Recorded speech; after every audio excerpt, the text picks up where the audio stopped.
My first video was a little vague intentionally, and I'm really excited now that I got that one out of the way so that I can go more in depth into certain things. And in this one, I want to go in depth as to why it's important to have a mental information filter. And you see, when you have information put into your mind, it turns into fundamental beliefs that determine your actions, the way you look at life, and the way you treat others. It ultimately changes the way you make decisions. So if you're getting bad information in, you're going to make bad decisions. You're going to make bad judgment calls. You're going to mistreat others. And even if it's unintentional, it's just the way it works. So once you have a mental information filter, you get to keep out the bad and take in the good, take in the necessary, so that you can make better decisions, so you can have a better outlook on life, and so that you can treat others better. Ultimately, that's what it really comes down to.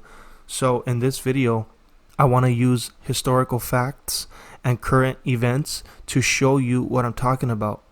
If you were to go to the Library of Congress, you would come across an article called A Journey in Chains. I'm going to read from that very briefly, and then I'm going to go in depth into why I brought it up. Most Africans began their journey into slavery at the hands of other Africans. While Europeans owned and operated the slave ships, the work of kidnapping new victims was generally left to the West Africans.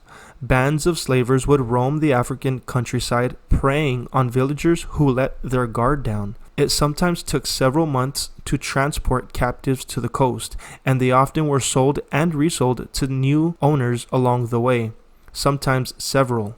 Once they reached the coast, some captives were taken to slave forts or compounds, where they waited for slave vessels to arrive.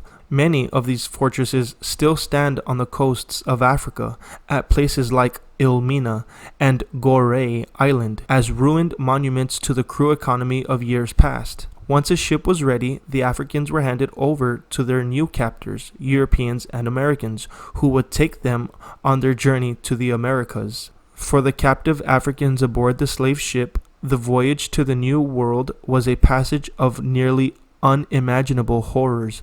For most captives, the separation from their villages and families was still fresh, and now they were thrust into a hostile and alien world, at the mercy of people who were like none they had ever seen before. Upon boarding, they were stripped of their belongings, branded, chained, and sent below decks, where they would be forced to remain for most of the months-long journey. The slave deck itself was a living nightmare. To the slave traders, these human beings were cargo, and slave ships were especially designed to transport as many captives as possible, with little regard for their health or their humanity. Slave decks were often only a few feet high, and the African captives were shackled together, lying down side by side, head to foot, or even closer. Deaths from suffocation, malnutrition, and disease were routine on the slave deck, as were arbitrary torture and murder by the crew.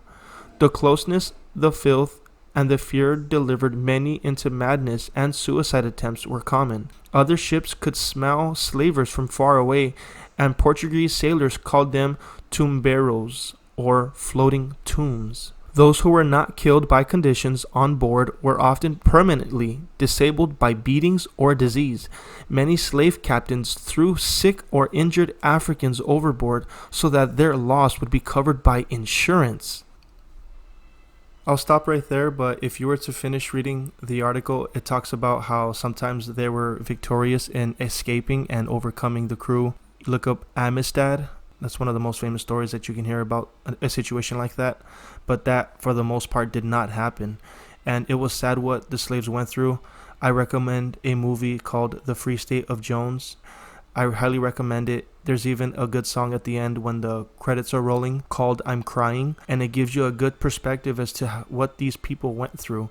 So for the rest of my video, I just want to make it clear.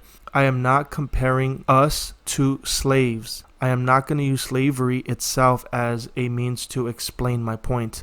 What I am going to use is the people behind slavery, the people who bought slaves, the businessmen. They were told, hey, if you buy slaves, you can make more money. You see that, folks? That's information. They received the information. They came to the belief that they could become rich, that they can make more money. All they have to do is ignore the fact that these were human beings.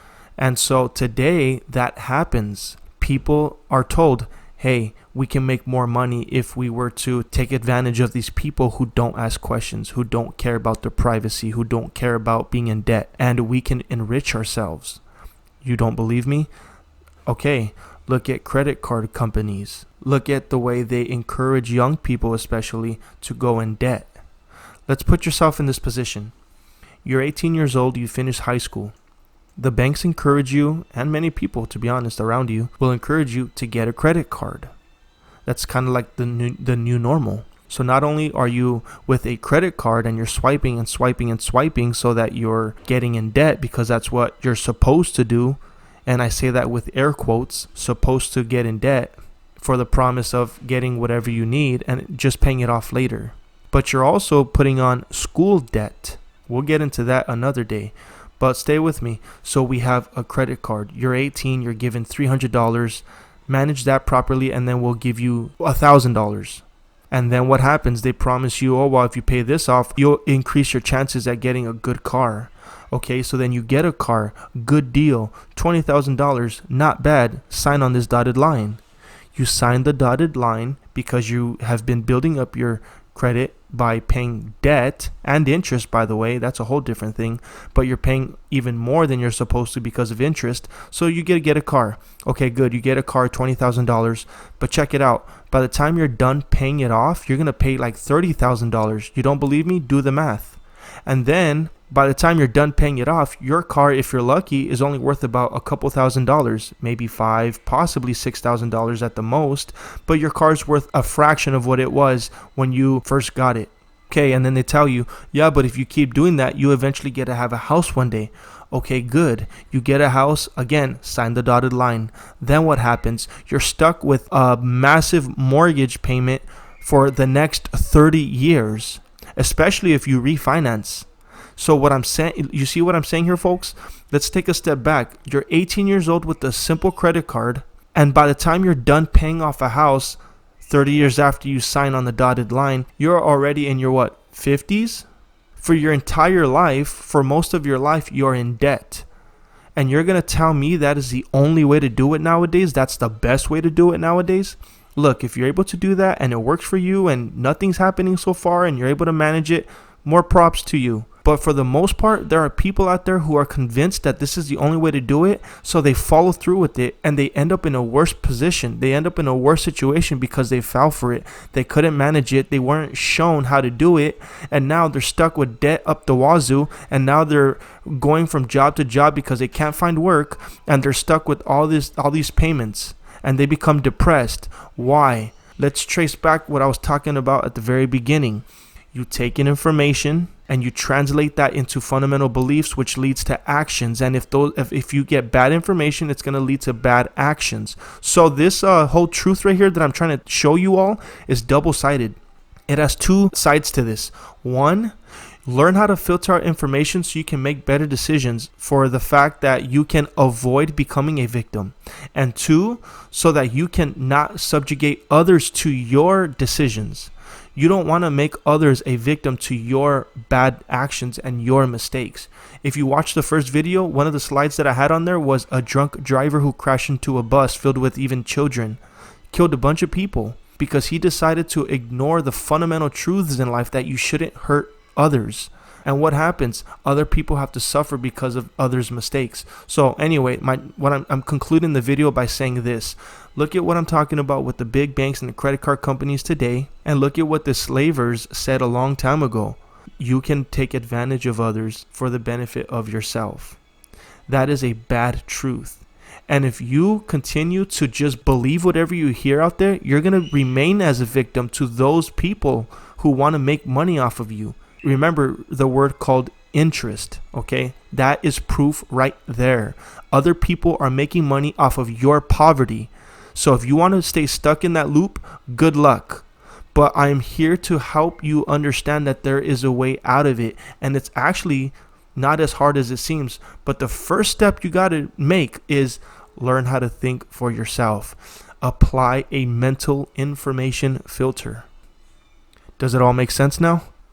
With the whole debt thing I was talking about, the last thing I'm going to say is there are solutions. There are other ways to do things like that. You can own your own home one day without being in too much debt, without taking so long to pay off a house. Just look up a book called Total Money Makeover by David Ramsey, and you'll see what I'm talking about. There are testimonies in that book that show you it is possible to become financially stable with all of the things you need in life without being in debt. And my main point is this: don't believe whatever you hear, because there are other solutions to problems. Everyone out there wants to sell you something, and sadly, it seems like people are the products of big companies nowadays. You don't have to be like that. Just look for the solutions yourself. It takes work. And sadly, that's why some of us remain the victim our whole lives, because we're too lazy to do our own work, our own research. We don't want to follow through with a good plan. So we just stay in debt, and we are subjugated to this kind of thinking in the world nowadays. And I'm here to help change that. I have kids. I want them to prosper in life without being stuck in anyone else's traps. And I hope you can say the same for yourself and for your kids. Thanks.